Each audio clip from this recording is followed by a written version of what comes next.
6:31, I'll call the meeting to order. Ashland School Board regular meeting. First order of business is Pledge of Allegiance. The flag is back in the corner.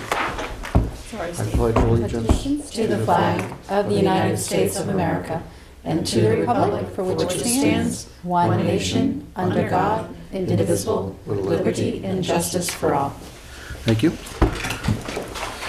Roll call, all members are present, and we're still looking for another member. I did talk to 5 or 6 people over the last couple weekends and no takers.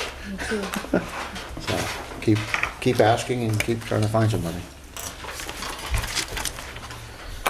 Next item is a public hearing. You're going to have a public hearing on a proposed policy, ECAF, audio and visual surveillance on school buses. And there is copies if anybody in the audience would like to look at a copy. I will open the public hearing at 6:32.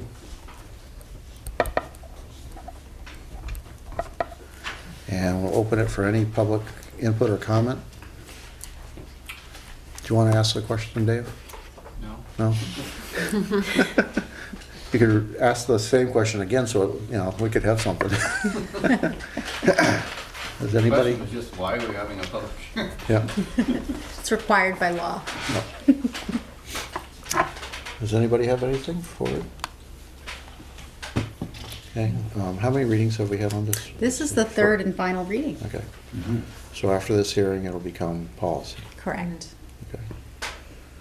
If there is nothing, I will close the meeting at 6:33.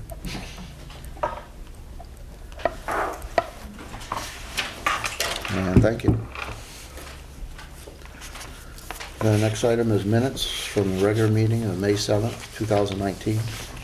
Everybody get an opportunity to look over the minutes. Is a motion to accept? Huh? Steve? This is the meeting we held at the high school? Yes. Yes. Okay, so on the minutes I had, oh, wait a minute, it's May 7th. Yeah, it was May 7th, correct? Is it the high school? Yep. It says Heffernan Media Center, Oh. Ashland Elementary Yep. School. Yep.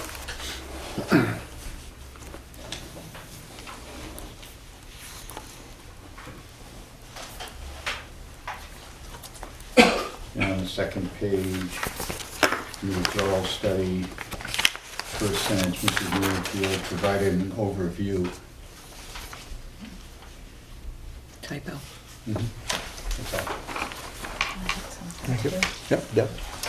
We were missing one of the student presenters, Joe Dambrusco. Joe Dambrusco. Yeah, thank you.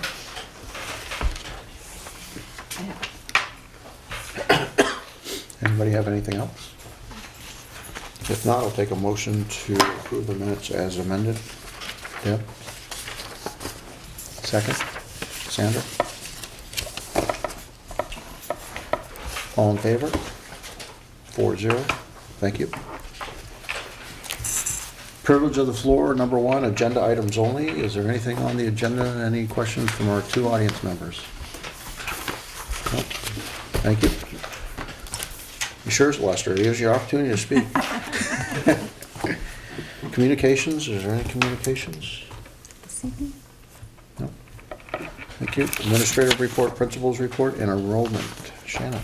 So for enrollment, the report you have in front of you is actually, our total is 162. We've had 2 students come and 2 students go since this report was created. For my principal report, the 8th graders just got back from their trip to Boston. They had a fantastic time. We have a few other things going on, as you can imagine this time of year.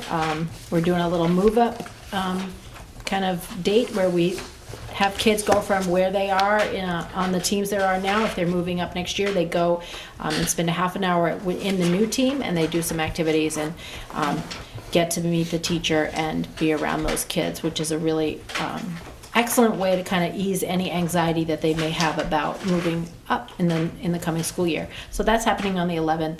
Team Respect is having an egg drop on the 12th. Kindergarten celebration is at 10 a.m. on the 13th, and if you can go to that, there's no better hour in our school year than that celebration. It is so cute and beautiful, and those kids, from where they are when they walk in the door to the end of the year, it's just amazing, the progress and the growth, and it's just awesome. So if you can come to that, Sandra, it's not on a Thursday.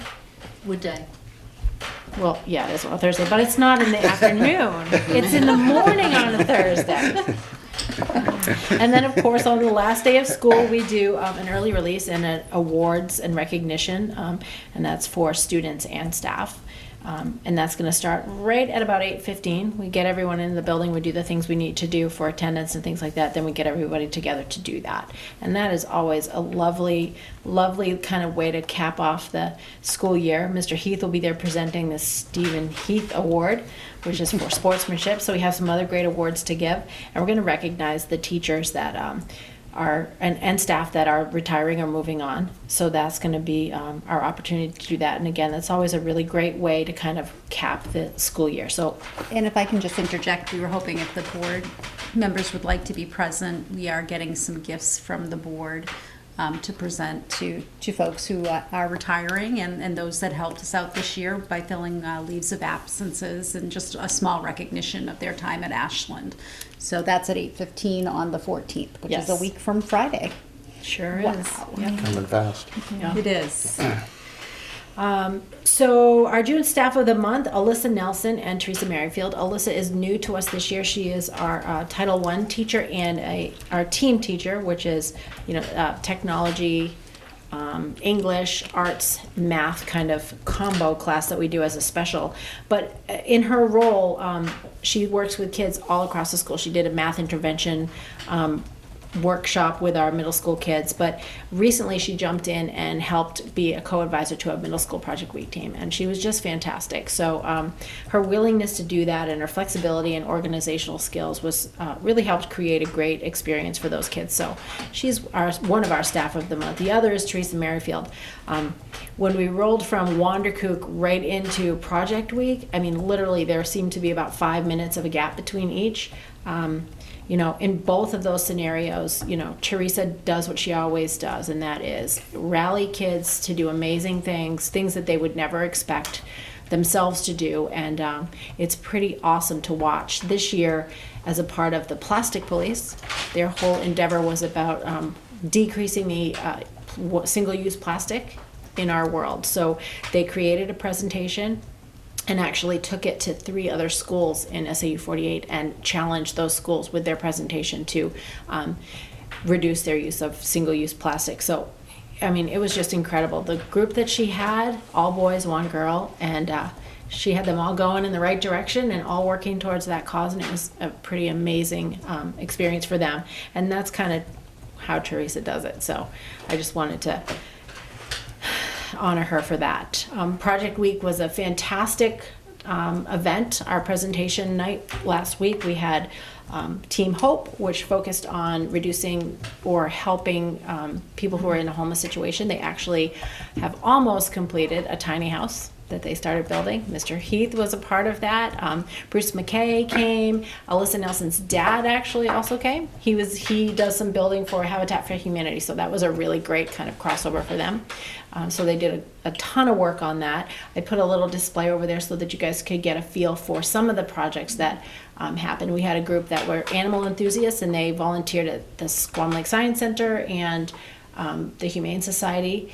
The Plastic Police, as I mentioned, and the Water Warriors. They were all about trying to make sure everyone has clean water, and they raised money for cleanwater.org, I think is the organization. So my group, the Ashland Equality Squad, was all about erasing the hate and kind of having everybody feel equal and accepted and appreciated for who they are. And we did a lot of work with that, and we had kind of a We Don't Say campaign that we made with the posters where the kids identified the phrases and the things that they want to make sure in our community, respecting all of our members, that we don't say. We don't say these things that may hurt people's feelings or make them feel excluded from our community. So our kids did a lot of work with that.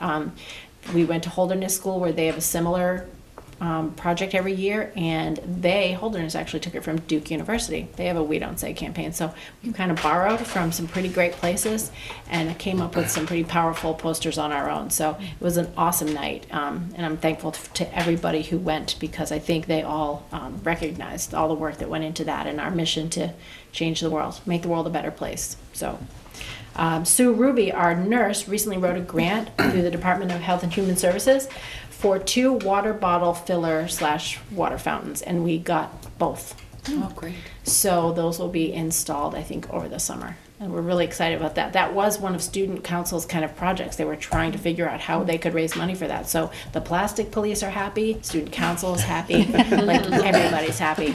I'm happy. So let's see. I have a little brochure here that I made, and we sent these home with our learning summaries for term 5, and they'll go home again at the end of the school year with grade 1 students, all about kind of explaining why we do the split with 2nd grade students between team honesty and team integrity.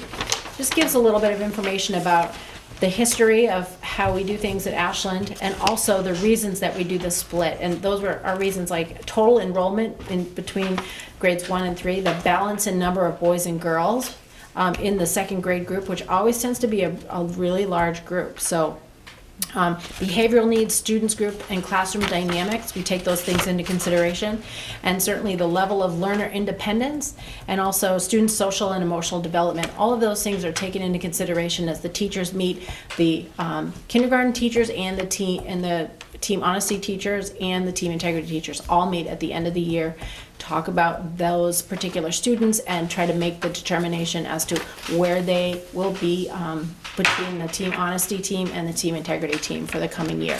So these have gone home once, they'll go home again, and with them will be the identification of where their student will be in the coming year, just for grade 1 students. We have when the last learning summary goes, after the school year is done, these will be in the learning summary so that they will have that. We're also meeting during moving up, that little moving up time, we're meeting, Mrs. Sanborn and I are meeting with grade 1 students to talk about this split and how all of these factors that go into that, and just kind of explaining to them so that I don't want anyone to have that misconception that they're not being held back in any way, that it's not about them not doing well as a 1st grade student or anything like that. There's no attachment of any kind of judgment like that. It's really about a lot of other factors and the dynamics of the kids and the numbers of kids. So it's the only grade level that we have to do that with in the whole school.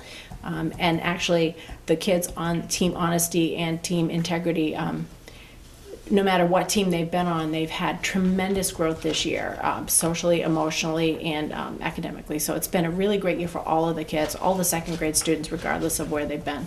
So really happy to see that and know that they feel the same way. You can just tell from the kids and how much they've grown.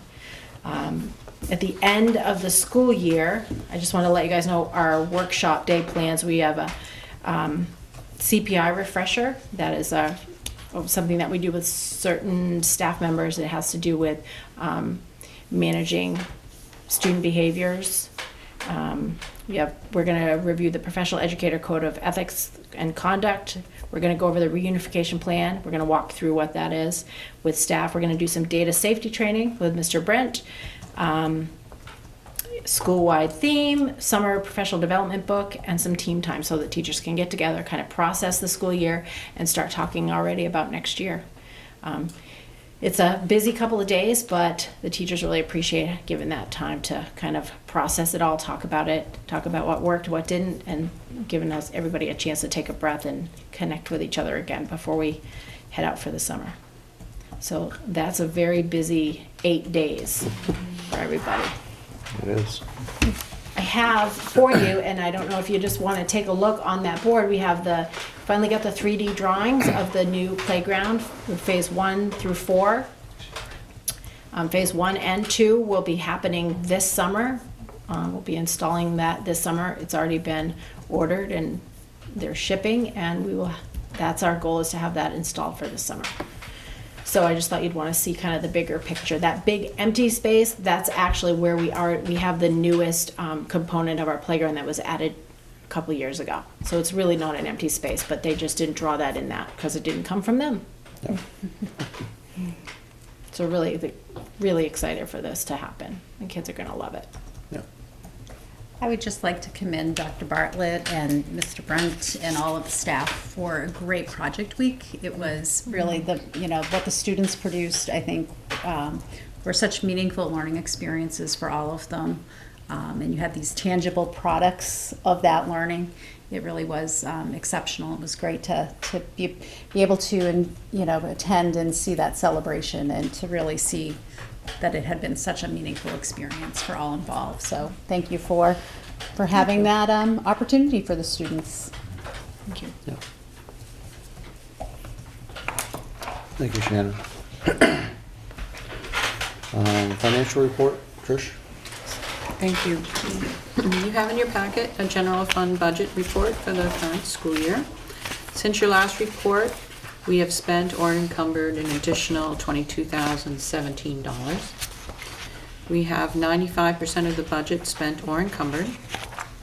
At this point, if I was estimating the year-end fund balance, we would be approximately $170,000. That is taking into account the amount that was voted from fund balance on the warrant article. That's $15,000 to be deposited in the Special Education Expendable Trust. It does not take into account the pending action to withdraw $15,047 from the health reserve to be applied against health insurance costs. The Facilities Committee, some weird number, met and would like to bring forward for discussion the heating system project and a few other items for the year-end funding. The heating system project has, we estimate, around $146,000. Warrant Article 5 in March was approved, putting $25,000 towards that cost. And we also have the playground install, which we would like to use money to have it professionally installed.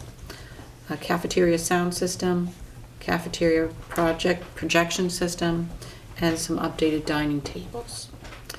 So the discussion at Facilities Committee level was that we had promised to return to the voters. We estimated an amount to return to the voters at budget time of $50,000. Because we have available fund balance, we'd like to increase that to $80,000 and take the encumber up to $105,000 of the available balance, and then take the balance from the Facilities Expendable Trust to complete the heating system project. Everybody follow that? Mm-hmm. Okay. So, the first thing I'd like to do is, yeah, go ahead. How much is left for the heating project? The total project cost we estimate at $146, less the warrant article of 25 is about $121,000. And that's all the money that we put towards the project, what is the $25,000 on the warrant article? Yep. Okay. Plus, we have the expendable trust, which we've been putting $50,000 a year Yes. into every year. And there's, don't know the exact number, but I believe there's about 150 to 170,000 in it right now. Right. Because we didn't have to take the money out for the roof. So the money is there. And that's what it's been set aside for. We could encumber more money, but during the conversation at the facilities, I thought it's better for the taxpayers. That we had said 50, but I think we, without taking any off the table, without not being able to do anything, we all felt 80,000 was more appropriate return to the taxpayers. That's nice. Because we can still accomplish the goals that we need to do. Obviously, the heating system's very important. We had a couple close calls this year. Having school or not having school. So, and they're old. They're 25 to 27 years old is what the time frame on those boilers. And I believe the new quote is going from 5-boiler system to a 3-boiler system that are Correct. more efficient. So hopefully we should save some costs on the fuel side as well as on the maintenance side and the electric side, because we're gonna have less electricity running 5 boilers than we do running 3 boilers, and they're way more efficient after that many years. And they'll have controls, automated controls for building information, so we'll get alarms, Tim will get alarms if something fails, which he doesn't have that right now, which makes it very difficult. So right now, we're lucky if we find that the boiler's failed before it's frozen, you know, versus we'll actually have an app that'll give Tim an alarm saying, you know, that we have a system down. And then we can deal with it while we still have time before the building, you know, gives us other issues. So there's some savings, potential savings of, again, less maintenance issues by having a more modern system. And we're also be working on the controls to try to eliminate some hot and cold spots throughout the school, so that one room isn't 90 and the next room is 72 degrees or 60 degrees, which we do have some air movement issues, and we have some hot and cold spots in some of this work that we're having done. We'll eliminate some of those issues and make it more comfortable throughout the entire building. That all make sense?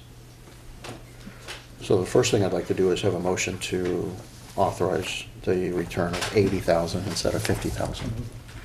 So Steve. And Sandra.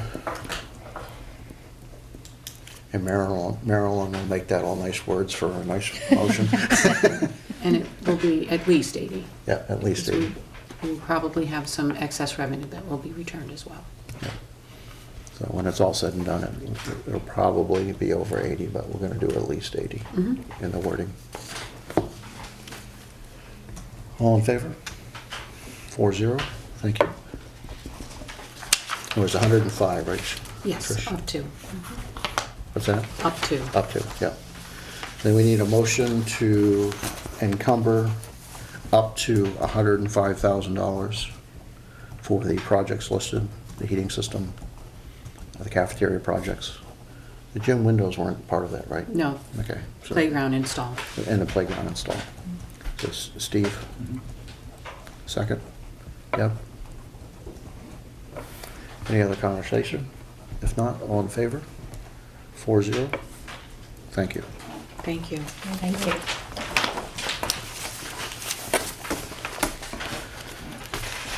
And facilities update? Yes, I think Dr. Bartlett would like to discuss just a little bit about we've already gone over a lot of the facilities, but the incident in the gym.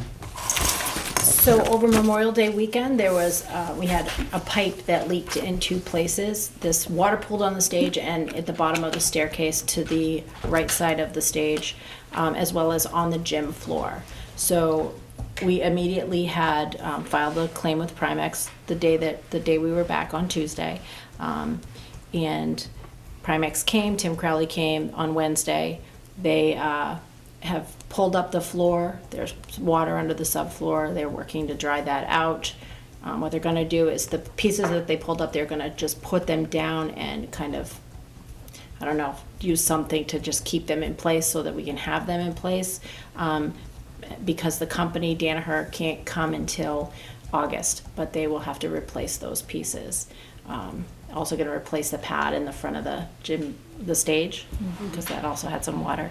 And then the recommendation is to have the floor refinished again, because we had another spot a few years ago that was replaced, so it's a lighter color. Yep. And so now it have some bigger spots that are lighter color. So the recommendation is to strip the floor and refinish it and paint it again. So it's going to have some impact probably on volleyball and obviously fall PE classes. We just aren't sure how much of an impact at this point. It's depending on when they can come and replace the floor.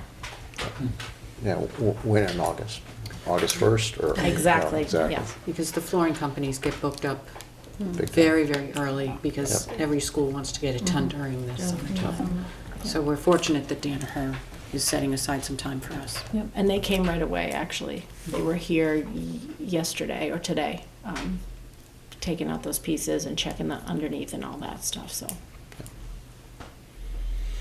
Do we know what's gonna happen at the insurance level? This Primex is will obviously- cover it. Okay, because this is different than the last. This is different than the Okay. last time. Yeah. So Primex is working to cover it. And the worst case estimate for Primex is 25 to 30,000, according to Mr. Crowley. Now, is the Primex covering the stripping and the repainting? Yes. Awesome. And all of this will be done possibly, potentially after the replacement of the courtside windows, Which may be which would be pretty good. nice in case we have any little Yeah. scratches while we're Sure. doing the Right. process. Yeah, Yep. so there you go, glass half full. Yep. Look at the positive. Thank you. Anything else on facilities, Trish? We do have a meeting tomorrow. I'm sorry? Anything else on facilities? Just that the safety projects are continuing on schedule and they will be completed probably midsummer, And the facility committee has a meeting Meeting tomorrow. tomorrow morning, yes. Thank you. Business of the board, anything from the board members? Have anything? No? Business superintendent, general operating expenses, Trish. Yes, you have manifest 2018 in your packet. There's nothing unusual to report, but I'd be happy to answer any questions that you may have. Is there any questions for Trish on that? If not, I'll take a motion to approve. Deb? Second? Sandra? I figured you, but I didn't want to volunteer you. If nothing else, all in favor? 4-0, thank you. We have the withdrawal from the health insurance expendable trust of $15,047, so I believe this is down to 0 then? Or we got one more? We've got one more. Okay. This will be what we talked about. This is, so this is our third, Second. second? Okay. I thought it was 3. I thought we had 45. I think it's about 45,000. I think we've only done it, this is the think second this is time. The second one? Okay. Yeah. I was thinking we were further along. I thought because of 47, this was probably the last. I'll double check that now Yeah. that you're saying this, Yeah. but I'm pretty sure we have it Yeah. in next year's budget as well. Okay. Then I'll take a motion to approve the withdrawal of funds of $15,047 from the health insurance expendable trust. Steve and Sandra seconded.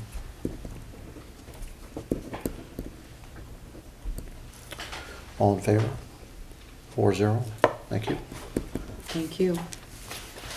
And then the next item, school lunch increases. Somebody want to speak on that? Certainly. You have a memo in your packet regarding this current school lunch prices, breakfast and lunch, as well as some background information. Each year we calculate, we evaluate our prices for breakfast and lunches programs, and we do it with our food service company, Cafe Services, as well as the Department of Ed. The Department of Ed uses, and the federal program uses, a paid lunch equity tool. And the goal of that tool is to calculate paid lunch prices increases in order to help them come up to the level that we are reimbursed from the federal government and the state for free and reduced prices. And you can see that, for example, for breakfast from the federal government, for each free breakfast we receive $2.14. For each federal free lunch we receive $3.37. Currently we charge $1.60 for students' full price lunch, breakfast, and $2.45 for lunch.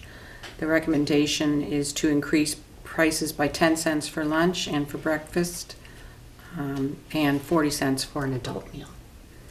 And that would make an adult meal for lunch $4. There is background information, additional data on the back of the memo and on the second page. I'd be happy to answer any questions, but it is a lot of information. Does anybody have any questions for Trish on that? If not, I'll take a motion to approve the proposed increase as presented. Sandra? Second. Deb? If nothing else, all in favor? 4-0. Thank you. Thank you. Next item is, you don't have paperwork in here, right? That's the one we gave us. Yeah. Next item is an increase, proposed increase, and then nurse substitute pay. So Nurse Ruby has requested that a consideration be made to increase the pay for a substitute school nurse. She did do some data collection of the area. So currently, we pay $90 a day for a substitute.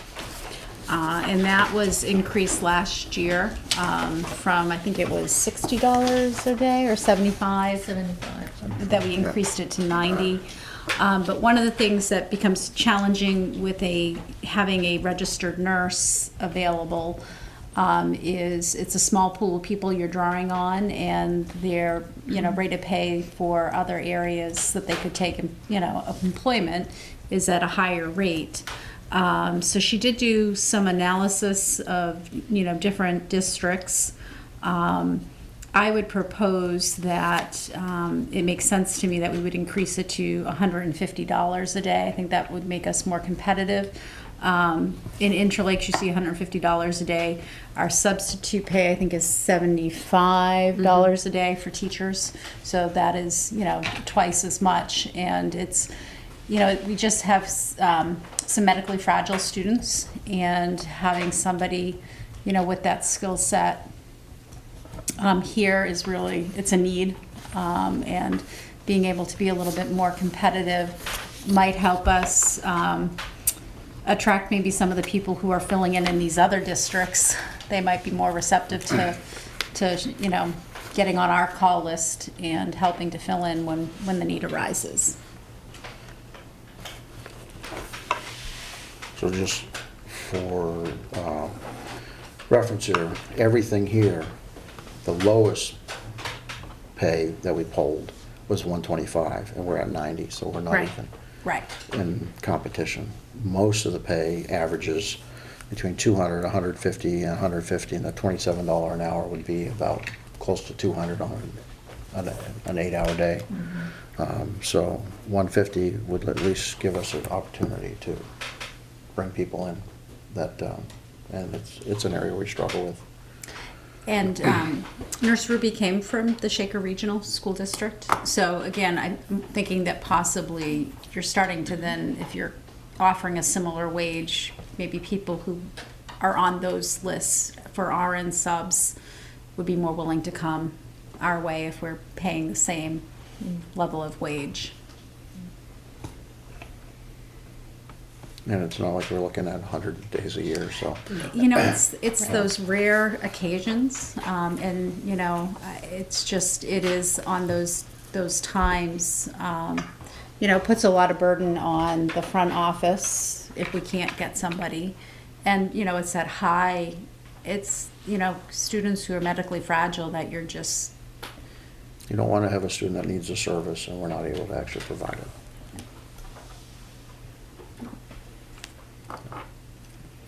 Does anybody have any other questions or What are comments? you going to require as far as credentialing for the sub-nurse? So we are looking for a registered nurse. They don't have to be they don't have to have school nurse certification, but be a registered nurse. And they'd have to go through our criminal background check and all of those components.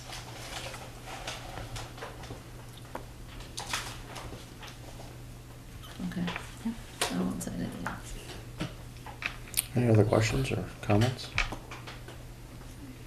If not, I'll take a motion to approve the increase nurse substitute pay from $90 a day to $150 per day. So Deb is the motion and Sandra is seconded.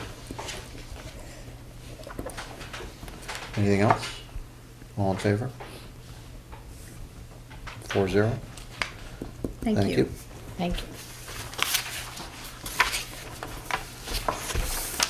This next one is one that we normally do, authorize our superintendent in case we need to do a hiring over the summer in the projection that we won't have a July meeting.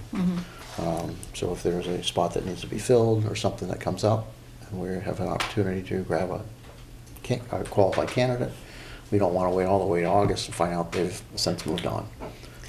And we do have one position currently still open. It's a long-term substitute for primary for maternity leave. So I think, that's still in the works.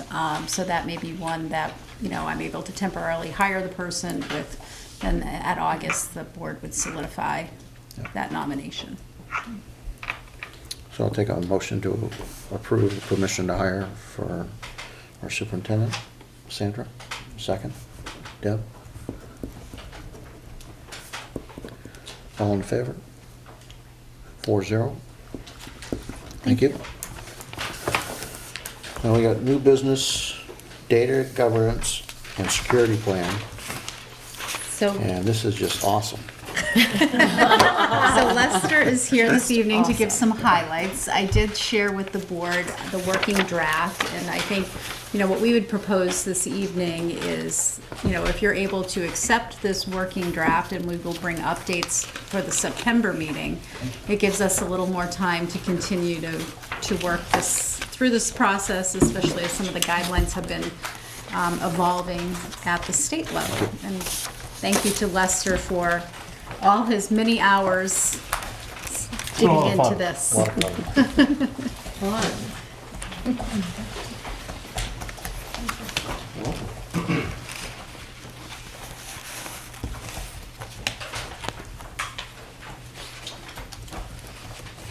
So what I've handed to you is the draft that was sent out last night, along with a sample of what Appendix B would look like for one profile. So that'll be, there's a full profile plan in there as well as the self-assessment, just to kind of give you an idea of what that will end up looking like and all the fun that it will be to explore that. So. I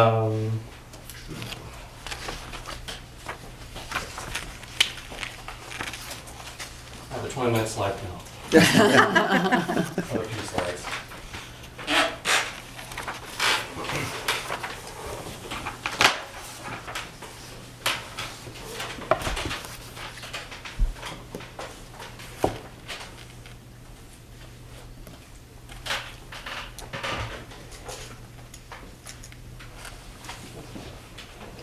Maybe you need to talk to the tech guy.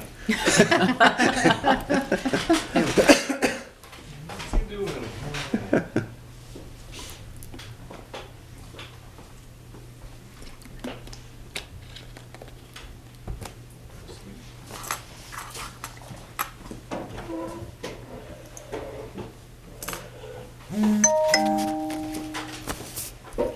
All right, so HB 1612 is what set this all in motion. It was passed, as everyone knows, last summer. It went into effect.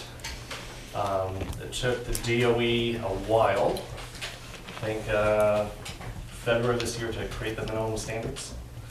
So we really didn't have much guidance to what we should be doing until that happened. So the components really are to create a plan. This little thing here that has an inventory of all our software, digital tools, and extensions. That's kind of a nebulous thing to say. Do we say, oh yeah, there's Solitaire also installed on a Windows computer, so do we have to include that? So there's a lot of discussion kind of going on about exactly what to include, what not to include. Now we're supposed to also review all of that same software, digital tools, and extensions, like in Chrome and the add-ons, that sort of thing, against the minimum standards. Listing of all policies and procedures that go along with anything that deals with protected data. A response plan for breach of information, which we actually have in here, that we worked with the superintendent, the SAU office, and John Martin over at Interlakes. So that was a huge help. And a vendor requirement for them to also go through this fund with us. So any vendor, that provides any type of service, technically has to abide by this law.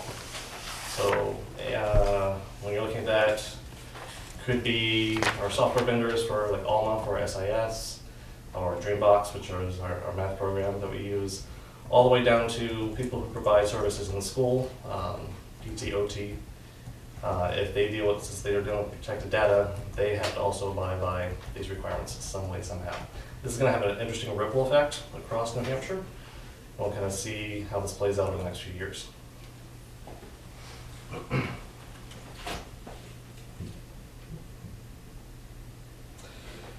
So the minimum standards, the DOE doesn't have anybody who does cybersecurity.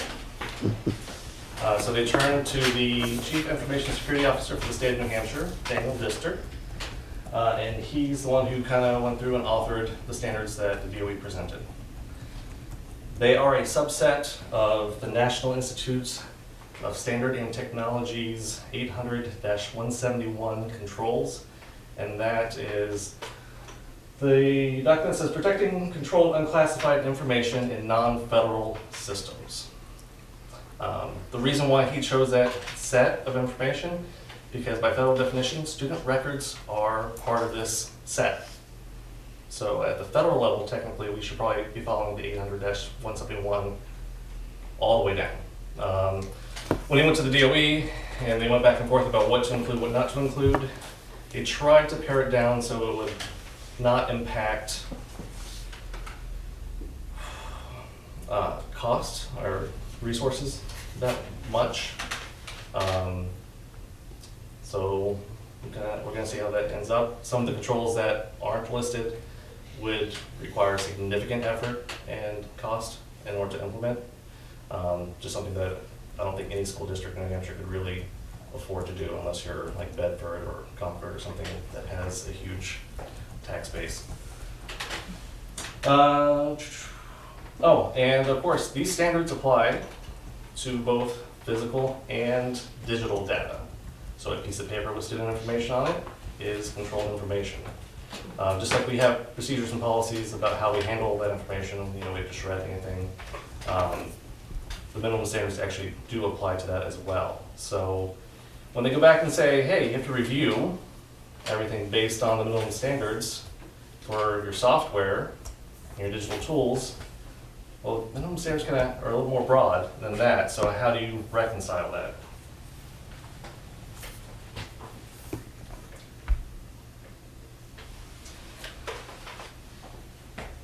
So how do you reconcile it? You go to a lot of training, have a lot of discussions with other people around the area. NIST, the National Institute of Standards and Technology, provides lots of templates and help for this, since these are their controls that they developed, that the federal government requires any company that deals with any type of uncontrolled classified information. I used to work for a manufacturer. We had a lot of military contracts, so I'm actually quite familiar with these. Luckily, when I got there, they had everything in place. So it was more just audit and maintenance, not starting from the ground up like we are here. NIST also created something somewhat recently called the Cybersecurity Framework. And the Cybersecurity Framework is just another way at looking at this. And what they really recommend is you look at this from an organizational process perspective, not from a, we have an SIS, this piece of software, how do we protect it? It's, okay, you have student records. How do you protect them from when you take them in, from a student registration, all the way through when a student leaves the school? So you have to look at that process in its entirety, kind of map it out, look at all the systems that all that data touches, map out all the systems that they touch, and make sure you have controls in place to protect all the data from beginning to end. So now we're starting to see that this is kind of getting into a bigger framework.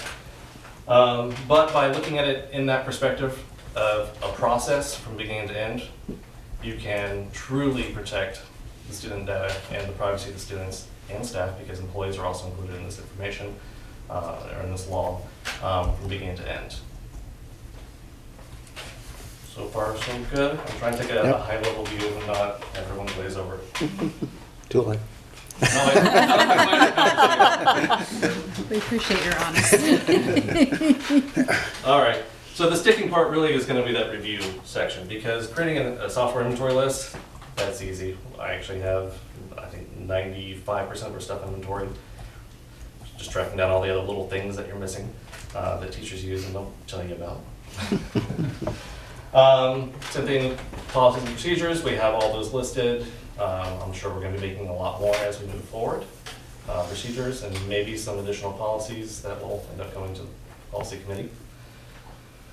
As well as the response plan we have, and the vendor requirement, we're gonna draft a letter to start sending out to our vendors, as we start doing renewals, kind of giving them a 1-year grace period so they can kind of catch up and assure that their systems are also up to the level that we need. If they can't, that's gonna be a discussion that we're gonna have to have at the administration level to figure out what we're gonna do. Especially if it's a service that we really need. So the basics of the review process is, so you have an organizational process, like I said, student records, or managing student records. Step one is really you go through and you identify the system. When you look at in Appendix B, that document, it kind of breaks it down into the identify, into these 4 steps quite well. It all goes through the NIST and the cybersecurity framework. That is just really kind of understanding what your system is, who's in that system, who touches data, that sort of thing. Step 2 is documenting all your policies. So how do you handle your data, what happens exactly with it, and just really having a set of procedures. So for us, we can go back and say, okay, we can audit to this. We can go ask a staff member, what do you do when you accept these records? Like you get your enrollment packet, what happens next? And they should have an idea of like where it goes, what pieces of it go to the, Nurse Ruby gets the medical components, Jackie gets the enrollment stuff. So just having all that outlined, one will make everybody's hopefully jobs a little bit easier because they know exactly what they're expected to do in the different roles. And 2, we can say we know where all the data is at any given time. And that allows us to prove that. Step 3, document technical controls. So that's going through and documenting your actual systems, your baseline of your operating system, saying this is how we set everything up. We use Microsoft Security Baseline Standards, or we use NIST standards for these operating systems, whoever. So we are always using industry standards. Those always evolve over time, but at least they give us, and we know that we're getting a certain level of protection with that. So that's really kind of that step. Again, Appendix B, that first big report, that's just the sample draft where you start going in and plugging in all that information, but it's a good read. You need to sleep tonight, that'll be a great sleep. Step 4 is generating plans and artifacts. So once you kind of go through that whole process, you want to make sure that you have a place to go. Or, if you're perfect like we are, of course, with no security holes, you just need to document that and set up some type of audit procedure after that. So that's what the artifacting is. So once you do that for process number 1, you move on to process number 2. And that will probably be like employee records. And then, student access to internet tools. I don't know how we're going to classify that yet. Again, that's going to be a discussion with everybody in the building, whoever works with that data. We don't want to leave out teachers in this discussion. They're in there, they're working with the data. If we lock everything down so tight that they can't use it in their day-to-day activities, what's the point? Right? So there's a little give and take about security versus function. If you can't use it, the data's not good anyways at that point.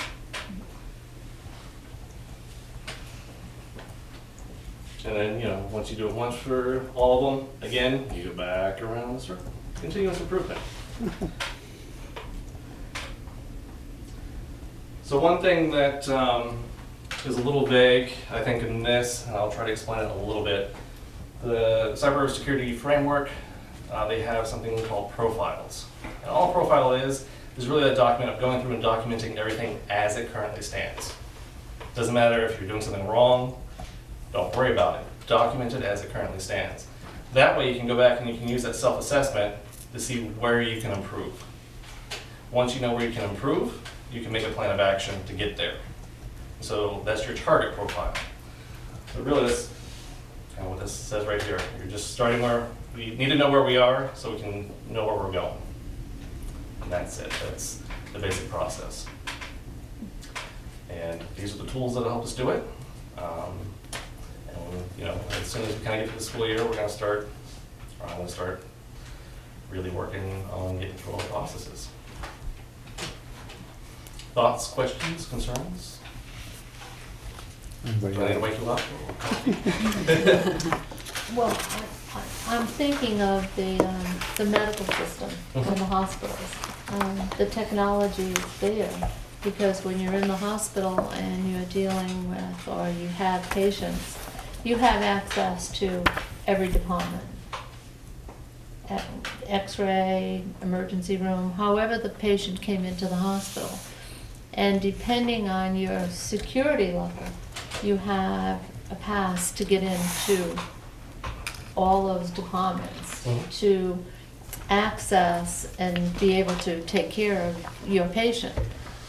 So the technology is there, The technology is definitely there. and it's been going on for a long time within the hospitals.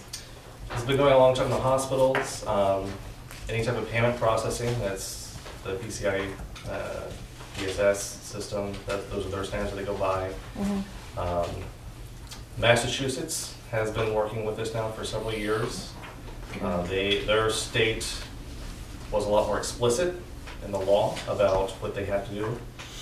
They actually have a state database that they can run checks against the different software to make sure it hits all the privacy laws and security laws there. So they have less legwork that they have to do because that's all they're doing to the schools down there. The New Hampshire Technology Council is working towards doing something like that in this state. We're now a part of that. It wasn't something that we were a part of before. They've been an excellent resource, really, truly an excellent resource. They brought in some great cybersecurity experts. A man who retired from the Marines really kind of broke it down for us. But it's been eye-opening kind of seeing it from that perspective and starting it from, you know, working where we don't really have anything formally in place, and making everything that we have now into a formal process that we can document and prove that we're doing the best we can with the resources we have. The concept is, you know, very appropriate. It makes sense. But I do think that there, you know, potentially could be some budgetary impacts down the road. You know, particularly if we're expected to bring in like an outside vendor to kind of test our system by trying to see where we are vulnerable from an external kind of threat. That, you know, that certainly is a cost that could potentially be worked into the budget. So I think those are the challenges, and I think it has been, again, clearer guidelines throughout would be helpful. And I think the organizations are trying to create so that people aren't duplicating effort, trying to, you know, be able to share information in the work, and so. Yes, and that group's been excellent about just sharing. So, you know, I think Bedford really led the way with their data security plan that many schools are adopting. They're just reworking to kind of fit their template. The reason why I didn't go that way with ours, one, it was really designed for a large school district. We're not, so we don't have the resources behind that to do that. Two, after meeting with, or going through it with the cybersecurity experts, they were really pushing more of an organizational process approach and evaluating that way versus just listing off, oh, I have these servers, this is how we control them, I have this is how we control them. Just because that's really the industry standard down the way that all the other companies are moving forward. So if we bring in those experts that want to test our stuff and want to audit us, they'll be looking at more of an approach like this versus just a a one document that kind of looks over all the individual pieces without them being interconnected. Talk about what could eventually be classified to the Yes, so one of the things that the state is looking at is potentially having this fall under similar kind of confidentiality as our safety plans, which if you publish your plan for everybody, you are now letting people know where you may have vulnerable spots. So there are laws that are being proposed potentially that would allow this to fall under that same kind of category, so that you could talk more in a non-public setting about the specifics of the plan. Like today, we're giving you kind of the overarching, and that's why we would kind of ask that if you had edits, suggestions, I would suggest that you give those to us after the fact, so that we're not again, making that public. Right now, we're in that kind of murky time period. But it is one of those areas that, again, we don't want to put out there a red flag as to where we may have, some system, concerns that we need to work on. Yeah, you publish, okay, this person worked with this data and this is their name, and someone gets that information, they call up, and a lot of hacking isn't done on the computer, it's done over the phone, social engineering, just tricking people into giving away that information. Yep. And it happens all the time. And we've been seeing, I think Dr. Bartlett actually received one of these recently, something for giving away your bank account routing information. That for from the direct deposit. SAU, a request that went to the SAU from some other email saying that it was me and that I wanted to change my direct deposit information. Yeah. Luckily, the SAU was like, hey, send me an email. This isn't you, right? No, so that's happening a lot. Yeah, they're specifically not targeting schools Right. and going after schools, so we have to be vigilant. And again, that vigilance may potentially come at a cost at some point. And you can guarantee the state won't help us. No, they're, Dan said he's encouraging the Department of Ed to hire a cybersecurity expert. One little funny thing is they didn't actually understand that this applied to them as well. So they're going back and they're scrambling to make sure that they meet them as well. They'll oversee it, but they don't have to do it. Right. Sounds about a politician. So this is certainly a working draft, and thank you again to Mr. Brent for really, spearheading this work. And, we would come back in September with some highlights of revisions that are, gives us a little more time in the quiet of, although I don't dare say quiet of summer, because it really, from our point of view, it's one of our busier times, but to keep working this plan. And part of the law was we needed to have something in place by June 30th. Correct. Of this A year. policy and a plan. So we have a policy and a plan in front of us.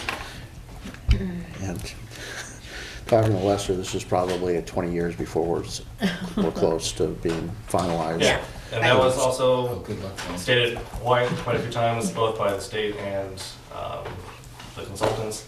You're not gonna get this done in a year, for Right. everything that you do. Right. This is gonna be a long-term process that you have to keep working at, and it's a continual improvement process. Yeah, I came from a lean manufacturing standpoint, so Lean Sigma 6, quite well versed in that over the years. So it's really just about, reevaluating, looking where you are, how can you get better, and just always making those improvements as you go, Yeah. and documenting them. That's all they want you to do, really, is document them. Yeah. So this will be an ongoing, so we'll put this in place hopefully tonight and then address it again in September and probably address it again in February. And it'll be going, as we work the plan, we'll find issues or find something we were headed in one direction. It's not gonna work for us either system-wise or financially. And we may have to backtrack or change our mind in direction. And so it'll be a living plan that we'll have to continue to modify and work on as we go through the whole process. So tonight is just to be the first step. And so this is not the plan. This is the beginning of the plan.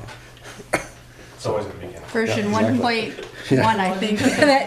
We're up to 1.1 now, or 1.0, the one you recently received. Spelling mistakes, some sentences that wrong. And as, you know, you read through this, and I read through, I didn't have appendix B, but I did read through the other 12 pages, and I passed it on to Mary. You know, I had some stuff in there, some questions, and I think that's the way at this point in time. So we're not advertising our vulnerabilities or, you know, how we plan to handle issues. To pass it on to Mary, and then Mary will take care of wherever the level needs to go. So I passed my stuff on to her tonight. And I think as we read this, and you see something or have a question, you know, then let's get it going so that we can continue to develop. And I'm happy to sit there and talk to you for about an hour, 2 hours straight. And try to explain it as best I can. Dr. Bartlett's tired of me. I love this stuff. Oh, I bet. Great. I can see it in your eyes. So great. So I would take a motion to approve the data governance and security plan as presented this evening. Sandra? And Deb seconded. Anything else on it? If not, all in favor? 4-0. Thank you for that. Thank you again, Leslie. Thank you, Thank Leslie. you. Appreciate it.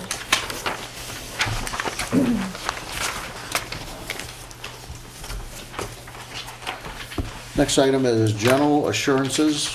We would need a motion to authorize the school board chair and superintendent to sign the financial year end. Is that what FY stands for?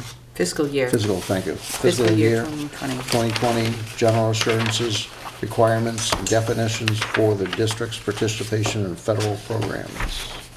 I think we've done that in the past, correct? Yes. We did it last year, recently also approved at the SAU board meeting.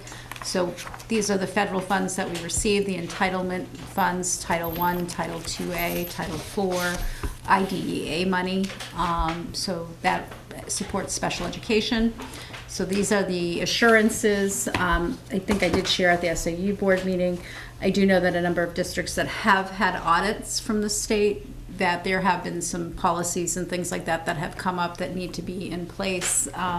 You know, we are trying to do our due diligence. I knew the New Hampshire School Boards Association was going to try to put out those policies. I think the first draft of those might be 17 pages long. So there was some talk of maybe taking a closer look at, maybe there's a way to simplify that. So this is basically, it is assuring that we're meeting those guidelines, and that the board is aware of those guidelines, and that the chair is authorized to sign them as acknowledging that the board has been provided with them. So if everybody's good with that, I'll take a motion to approve. Deb, second. Steve? If there are any questions, if not, all in favor? 4-0, thank you. Thank you. For signing tonight. Yes, and I think Marilyn has a copy for signature. Yep. And next item is the Ashland Support Staff Benefits Overview. So I just wanted to, this is really information that I just wanted you to be aware of. Ashley Dolliff has been working to kind of just create a standard format for all of the various benefits overview for the different groups that SAU2 supports. And so this is just the document that has been created for Ashland. So it just reflects, there are no changes that are being proposed. It just is a way of organizing the information and referencing which policies and so forth the various categories like professional learning falls under. It's just a nice way to make the information accessible. Pulling all the pieces from all the different places and putting them in one Yeah. document. Yeah. It's just kind of organize ourselves. Yeah. We don't need a motion on that. So there's no motion on it. It's an awareness piece Yep. that I wanted the board to have. Information only. And the next item would be any old business? We Yeah. we could yes. add the snowplow bid as an addendum to your business. Okay. That's right. So we will have a D for the snowplow bid.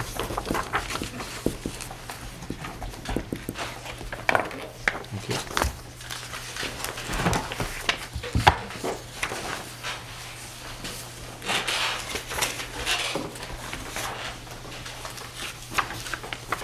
Attached to the addendum is a memorandum from Dr. Bartlett. We did put out, invited people to submit proposals for plowing and sanding and salting, as well as we placed an ad in paper advertising it, and we received one proposal, and it is the same price that they have been charging us currently in their current 3-year contract. And this is also for a 3-year contract. Yes. It'll be the same price all 3 years. Yes, So that'll be 6 years with no increase. correct. That's, doesn't get much better based on our up and down winters. Mhm. The nice thing about this is that it's actually by the plow and it's not a straight contract, so if it doesn't snow, we don't have to pay. Good luck. Yep. Well, we have down years and up years, and that's kind of where we roller coaster a little. How many years do you go out with the average? Is it 7? I think I have 10 years now. 10 years? I think I do a rolling average of 5. 5. Any other questions on the snow bid? Take a motion to approve. Steve? Second? Deb? All in favor? 4-0. Thank you. Thank you.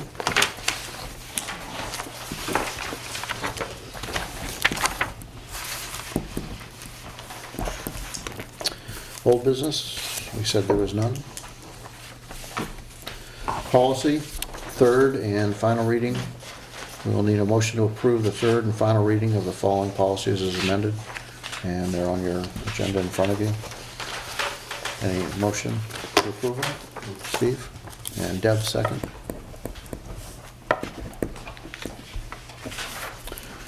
All in favor? 4-0. Thank you. Privilege of the floor, any item? Oh, well, Yep. could you just give the snow plowing bid too? Didn't mention the name. 3 Three lakes. 3 Lakes. Really? What's that? 3 Lakes? Yep. 3 Lakes Landscaping. Okay. First plow, $225. Well, I Is it don't have copy? all the details. You don't want the details? Just the name. of Okay.